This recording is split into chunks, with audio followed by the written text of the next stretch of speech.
Um, this is for you if, firstly, if you feel like, or if you know that the dreams you had for God's service or to serve God are not being realized, and that is destroying you.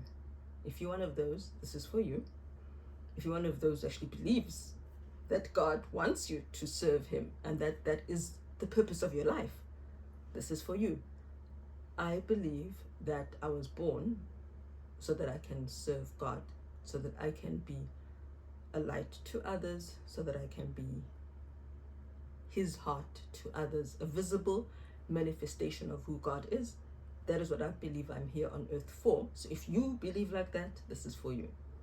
Number 3, if you are going through sickness and you feel like you are useless because of your sickness, it doesn't have to be only physical, which is what I'll mention in my post, but also there are mental disorders that do stop you from being who you want to be. The ADHDers who want to tidy up their room, who want to do all that work, but can't. This is for you. There are things you can do. We see your posts. I see your posts. I see your videos. In the depths of your, I'm so useless. You're actually not. You really are not. There's an autistic young man. He's helping me. He's encouraging me. My thought process, my thought pattern is exactly like what he would want from a parent. And as a parent, he's helping me to see that what I'm doing is not just, it is helpful. It will be helpful for my children. Things like, I never wanted my child to speak, to say, hello, mommy, I love you. I just wanted to be able to communicate in any way. Not to say, hello, mommy, I love you, per se, but I need her to be able to tell me what she needs, to be able to tell me how she feels. So this young man, all the things that I do to make my children's lives easier are things that other parents of special needs children don't want to do or don't do. They hate their child's autisticness. And so you will find the clinical psychologist friend of ours who told my husband that the way you view your children is refreshing, because so often parents come to me and they want me to work a miracle and make their children unautistic. So if they prefer to be in their closet where it's dark and quiet, they don't want their child to be in the closet where it's dark and quiet. But that's what is so soothing for the child. And it's not like they will stay in that dark and quiet closet all day, but they never want the child to step into the closet. If that is what would take my 4-year-old, if that is what she needed to be calm and quiet, oh my word, I would let her get in there as long as she can get out again. I would do it. So by sharing your struggles, yes, he feels like, oh, his English is bad, he's Swedish, his English is bad, he is intellectually impaired, he's got a developmental delay, and he feels because of the words, he builds lovely Lego pieces, like lovely Lego planes and things and jets, but because he's been told you shouldn't play with toys, he feels like he's childish. He's not. He's creative. He is creative. And so don't put yourself down for what you believe are negative flaws. What you have is something that you can give to us. So there you are in your struggles, whether it's ADHD, autism, you can't go out and get a job, but you can and you are sharing with us if you are able to. And that is enough. So this is for you. That is your sickbed. Your disorder that stops you from being what you would want to be if you didn't have it, that is your sickbed. And I want you to apply these words to yourself as well. All right. What prompted it was the realization that, we're all alone. We are all alone. I had no one to tell my problems to yesterday, and I'm one of those who processes by sharing. Some people can die inside, but in the same way I was good at listening. There are some times where it is so heavy, the burden is so heavy, that I also want someone to listen to me. But the person who usually listens was extremely, what did she say? Disheartened and discouraged and heartbroken. No one died, but for her, the way she was talking, it was like someone has died. So I couldn't say, okay, listen, my day is hell and I'm in trouble. My spirit is crushed. I couldn't, because they were already crushed. But God gets it, though he will never speak to you verbally, but he speaks through his word. And I've learned something, hey? When I share to say, this is my reality. But other people will respond with, oh, that poor woman. And I'm thinking, that is me. I am that woman. Can nobody say, oh my word, Tandy, how do you do it? This is scary. Like, so I'm gonna now stop sharing, because no one understands it. It's like, it's, and it actually hurts, because there's nothing as lonely as not being seen. It's like I'm invisible. And so when I say, this is my life, and then people pity the people in the video and never say, yikes, girlfriend, then that means I'm not seen. I'm invisible. And if I'm invisible, I might as well be dead. I don't matter. I don't matter. My struggles don't matter. But they do. And I can use my struggles to relate to others who are in the same struggle or in similar struggles. And so this is the point of this post that I wrote. For you who are in a struggle where you feel so alone, and when you try and cry out, but instead people completely miss what you're saying. When you're shouting, help me, people are saying, oh my word, look at that poor woman over there. Oh no, poor woman. And you're thinking, help me. This is for you. Because at the end of the day, God didn't call us to pity ourselves. Yes, we can be heartbroken, we can be lonely, we can be sad. He himself felt forsaken. But our life is of service, is for service also. And so we have to pick ourselves up, mourn, and then find the joy. Sometimes it's not joy, it's just knowledge. So here I go. The title is Reaping and Sowing. I will reap that which I will sow, says David in Psalm 41. It's the same thought mentioned by Hosea, and also repeated in the New Testament. Galatians 6 verse 7 to 10 says, do not be deceived. God is not mocked. For whatsoever a man sows, that he will also reap. For he who sows to his flesh will of the flesh reap corruption. So if I'm just here to enjoy myself, that is my flesh, and that leads to death. That is corruption, mold, decay, death. But he who sows to the Spirit will of the Spirit reap everlasting life. And how do you sow to the Spirit? Verse 9, and let us not grow weary while doing good, for in due season we shall reap if we do not lose heart. Therefore, as we have opportunity, let us do good to all, especially to those who are of the household of faith. Wow, I just had a totally different thought to what I had been typing here, but I'll just read what I had written anyway. But we must not lose heart. This was written by people who were undergoing persecution. They know what it means to not lose heart, to not become weary in well-doing when they are being chastised and rebuked and hated, even by their fellow brethren, by so-called Jews. So They know what it is. They weren't just talking nonsense.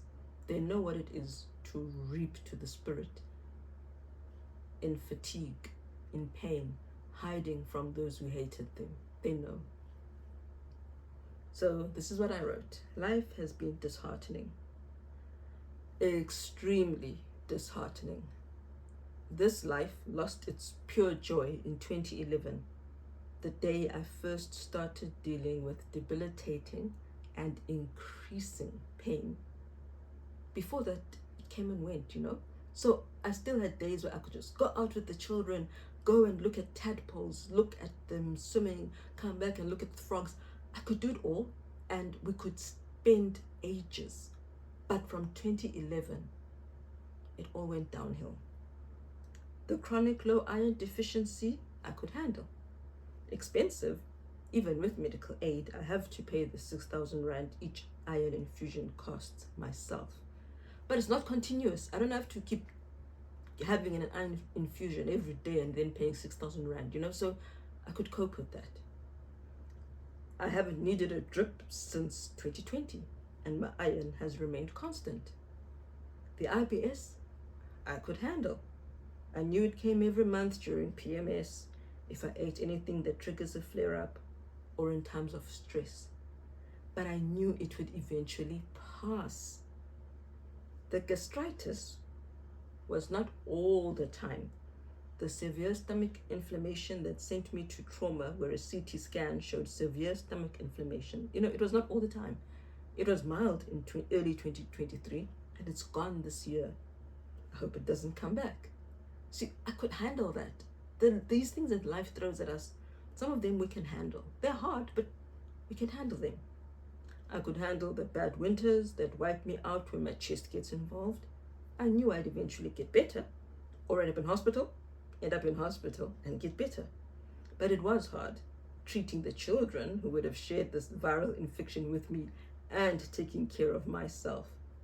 But I knew it would pass. But guys, those of you who are caregivers, you know how tiring it is for all of you to be sick at the same time. I couldn't handle the AS diagnosis. Knowing the damage in my bones would be getting worse was a hit that sometimes still takes my breath away. It's like people who go around seeking, it reminds me of people who go around seeking diagnosis. Why am I all confused like this? I know of an adult who was told, you are a terrible spouse. I can't handle this. You need to go get help or I'm leaving. And they go, and even at work, they were just, no one liked them. No one could bear them. They got the diagnosis.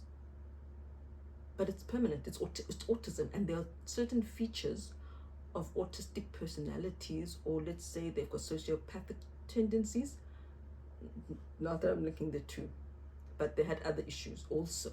You cannot get rid of those. And like a reactive attachment disordered child, they want to be kind and loved, but they don't know how to. And so there are things you will bear until you know that, oh my word, this is permanent. There's no medication I can take to make me empathetic, for example. He couldn't show empathy. How do you stay married to someone who can't show you empathy? It's not easy. So yeah, I had dreams. I cry sadly to the Lord. I wanted to visit the sick, do more street ministry, go sing to the sick in hospital. I wanted to, okay, so I said here, seriously, I've had dying people, like literally the day before they died, we went to sing to them, and then they died the next day. They were dying already. I didn't kill them. But I've had dying people tell me I sing like an angel. Others have said so, hey, beauty is in the ear of the beholder. I don't believe so, but I think God changes my voice so that people think it sounds beautiful. So I wanted to be an angel before the patient died or went home to their extremely lonely lives. One person we saw in hospital had no family, so had no visitors, and they came from far away out of Cape Town. That is sad. I wanted to have lovely patients look for lonely. I meant to write lonely. I wanted to have lonely patients look forward to visiting our instead of watching other patients in the ward have loving visitors while they spent weary hours alone with their thoughts. Hospital, being in hospital, especially for how long these people were staying in this government hospital, it's long, it's lonely, it's lonesome. They didn't have reading material, didn't have phones, they just sat there with their thoughts. So imagine being lonely, and then everyone else, most people, 2 o'clock or 3 to 4, and then 8 o'clock again, they've got visitors, and you are still alone. I wanted to be someone's visitor. One of the people even said, "Are you going to come back tomorrow?" I wanted to serve God and make his people happy, but I can't. I won't be able to, and it's only getting worse. Yesterday, I felt like someone was throwing everything possible at me to finally make me break. My daughter's pediatrician was telling me to ignore her chest pain and hope that when she reaches puberty, it will end. What? She clutches her chest while we are seated doing schoolwork. Guys, do you know how painful it is to say, okay, let's read this, and then you see her going like this? She gets up to go fetch something, and the pain comes. She can't run.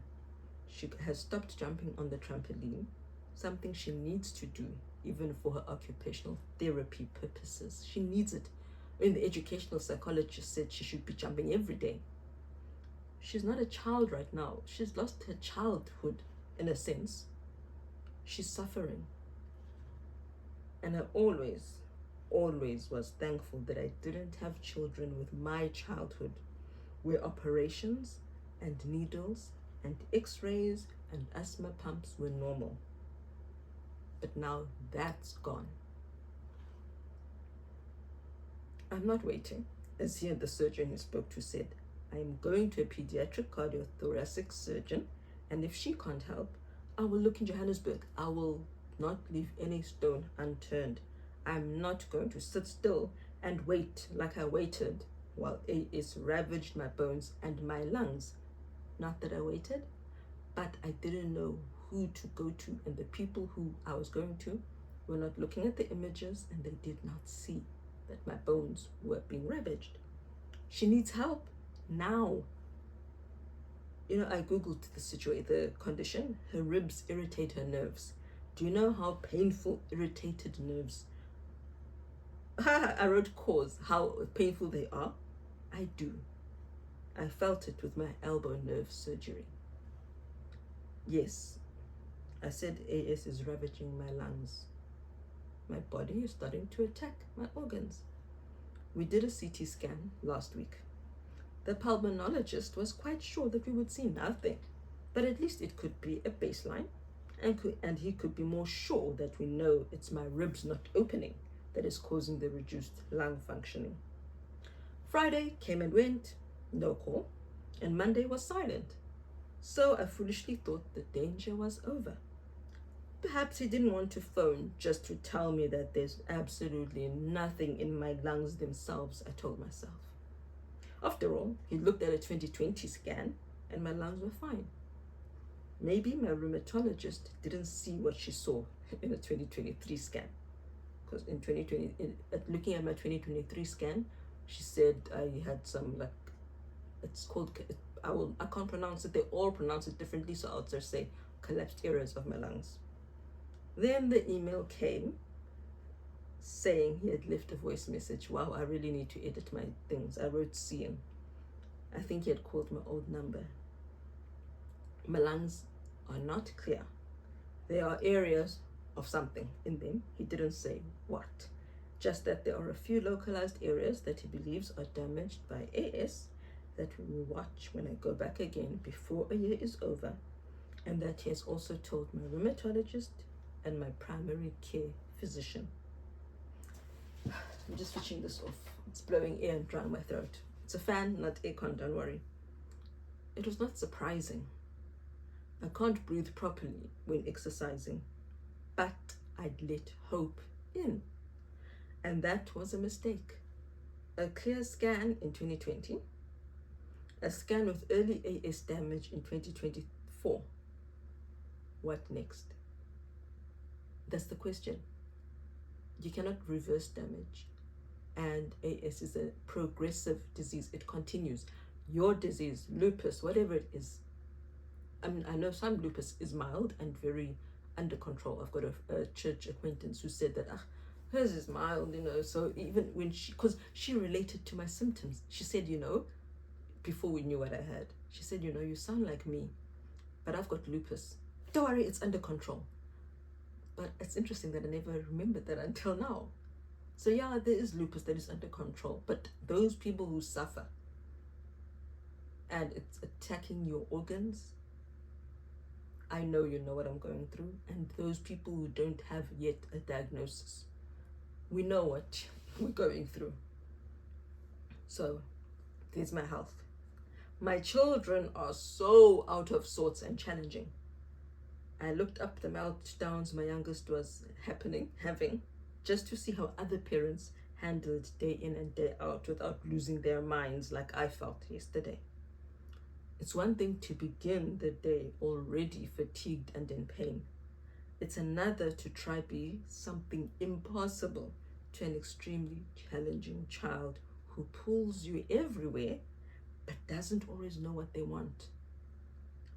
A child who threw such loud screaming, meltdowns and tantrums that I had to close the windows so we don't disturb neighbors. It was difficult.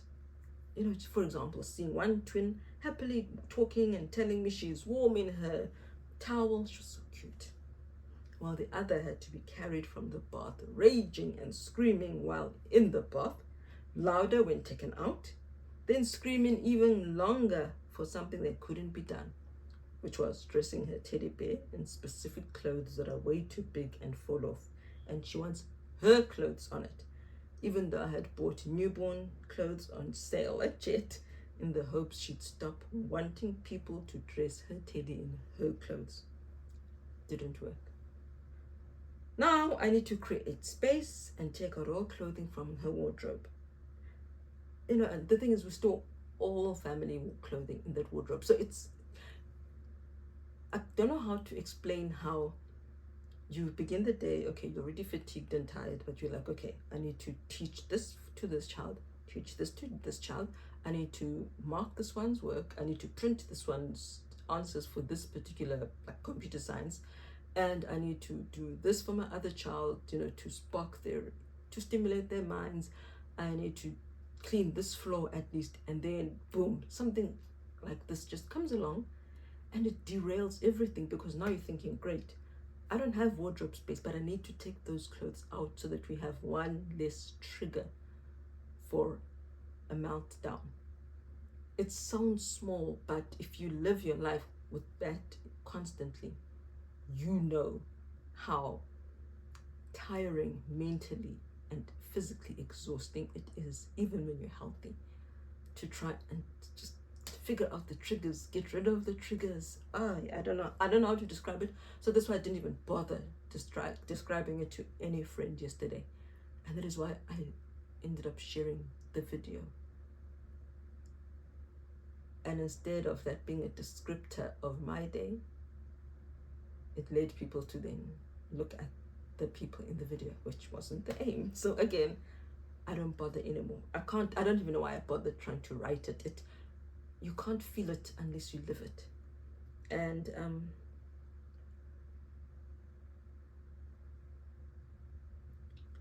the question was, with what strength will I be moving all this clothing when I wake up and feel broken down before taking my first step of the day?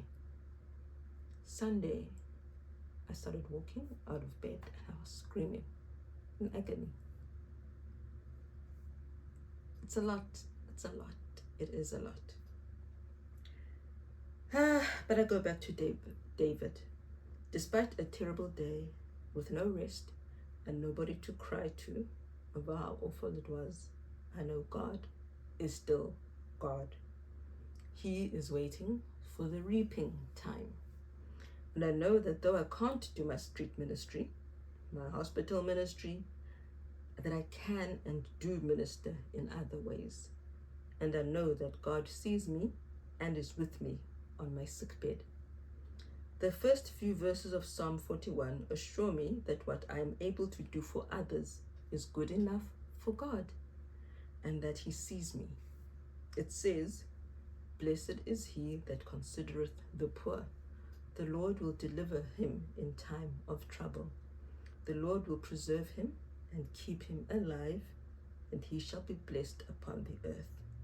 And thou wilt not deliver him unto the will of his enemies." What is the will of our enemies? Our destruction. God will not destroy us. Not in the way He means, not in the way the devil means. The Lord will strengthen him, the one who considereth the poor, upon the bed of languishing. Thou wilt make all his bed in his sickness. And when God makes your bed, it's the most comfortable bed you can ever lie on. Fresh bedding, lovely scent, comfortable. You just sink into it, you cover yourself, and you feel comfortable. But you're still sick. God doesn't always take away sickness, but He is aware of what you are doing. You're giving to the poor, you're sending money, you're caring, you're sharing your shoes. He sees it. With each patient response, when I want to cry, when my older middle children make no sense whatsoever, with each patient response I give, He tells me I am good enough and will reap the reward of my kindness. When I close the windows and try to figure out a plan, instead of rounding on my poor child and smacking her as I've seen others do in public, He knows I'm doing the best I can despite the sheer fatigue and helplessness, and will reap my reward. I can't work miracles. I can't wake up and make her less autistic, but I can wake up with purpose to be better than the behavior I'm seeing. When I did my search on YouTube, the first video that came up was about an Australian mother who killed her autistic son because of behaviors like the ones my daughter has. And he too was not a speaker. She's not the first mom to kill an autistic child, and she sadly won't be the last. I don't deserve a medal for doing what everyone else assumes I should be doing: loving, caring, protecting. But I know how hard it is to do those things when they aren't appreciated by the child, and when even more is expected by the child. I know that the good I do to my children, I do to their maker. The good you do to whoever you do good to, you're doing to your maker. He told me so when Christ said that whatever I do to the least of these, I do to Him. That's the essence of your service. Even if you can only be kind to one person, even if you can only tutor one child who can't afford to pay for a tutor, you are helping your master. You are serving Him. Right now, you may not have a job, you may not be able to adopt like you want to, but you are still serving Him. And He knows the desires of your heart. And that's also good enough. I will not only be kind to my children, I will be kind to all God's children. I don't need to go to hospital to be with the sick. My phone is available for that. And so I will do the best I can. I share my money, my heart, and my time. Every time someone responds positively to something I share in an AS group or a special needs group, I am visiting a patient. God will ease my trials on the bed of my languishing. He might not remove me from my sick bed, but He will allow me to use my feeble strength for good and not for bad. And you too. You may not be superwoman. You may feel like your, whatever it is, ADHD, autism, OCD, makes you feeble, but the good that you can do, even just by educating us on your experience, you are using your strength for good. You are being strengthened in your sickbed because we don't have OCD, we don't have autism, we don't have ADHD. By sharing it, you are educating, and that is big, because no specialist will understand it as well as you do who live it. I will reap what I have sown, and so I sow kindness, patience, love, tolerance, mercy, sacrifice, and empathy at home and abroad. I will reap a new body, a new body, and an even more loving heart.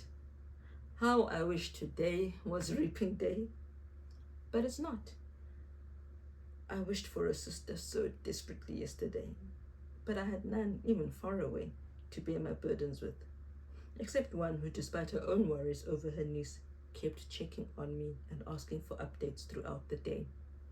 You too, as the caring, concerned, long-distance caregiver, will reap what you sow. And yes, I still can't wait for reaping day, but I will wait. We will wait, for the trying of our faith worketh patience. Boy, how trying life is. But we will let patience have her perfect work, so we may be perfect in Christ too. Keep sowing, even when sowing with bitter tears and hearts overflowing with pain. Sow.